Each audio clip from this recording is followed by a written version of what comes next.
My colleague Margot Livesey grew up in the Scottish Highlands. A graduate of the University of York in England, she is the author of the short story collection Learning by Heart, which I had the pleasure of reviewing with high praise a long time ago, and of 7 novels, including Eva Moves the Furniture, The House on Fortune Street, and The Flight of Gemma Harding. Her 8th novel, Mercury, has just been published. Margot has taught at many universities, including Boston University, Emerson College, and the Warren Wilson College MFA program for writers. She's been the recipient of fellowships from the Guggenheim Foundation, the National Endowment for the Arts, the Massachusetts Artists Foundation, and the Canada Council for the Arts, and she currently teaches at the Iowa Writers Workshop. Reading back over my first drafts, I discover that I introduce almost every character in the same way, by the color of their hair and the color of their eyes, which, as much of my work is set in Scotland, means that many, many characters have brown hair and blue eyes. And then, once I've introduced them in this fascinating, dynamic way, I allow them to do 4 things. They nod, they look, they turn, and they shrug. So, maybe not surprisingly, rereading my first drafts is often painful because these characters barely exist on the page.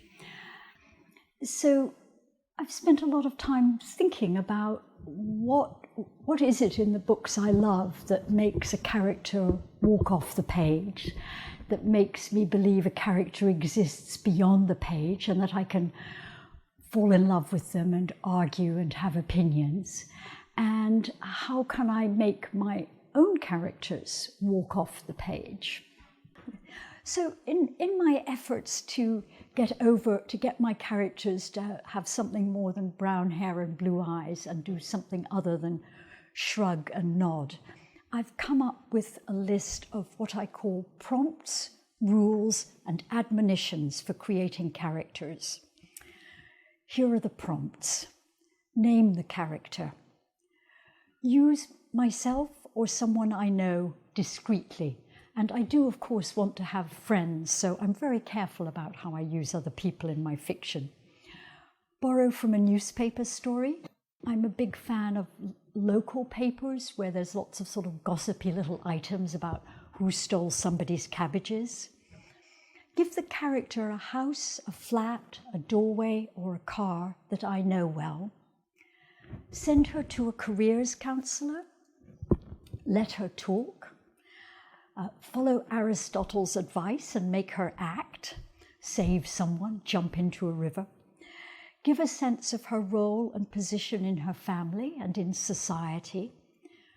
Show her relationships. We may all die alone, but hardly anyone lives alone.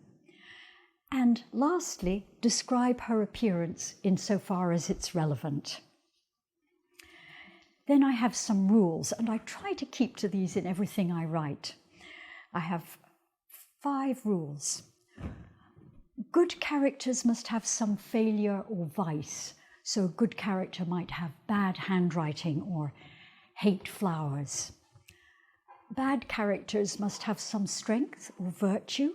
Maybe my villain will have perfect pitch or the ability to recognize edible mushrooms. Every character should have something she shares with me. Perhaps it's a landscape we both like. Perhaps it's a liking for macaroni and cheese. And every character should have something I absolutely do not share, which might be the ability to recognize edible mushrooms, or I'm afraid, perfect pitch. And lastly, if the character is a stereotype, the bad sister, the absent-minded professor, be sure to make her not only a stereotype. And here are the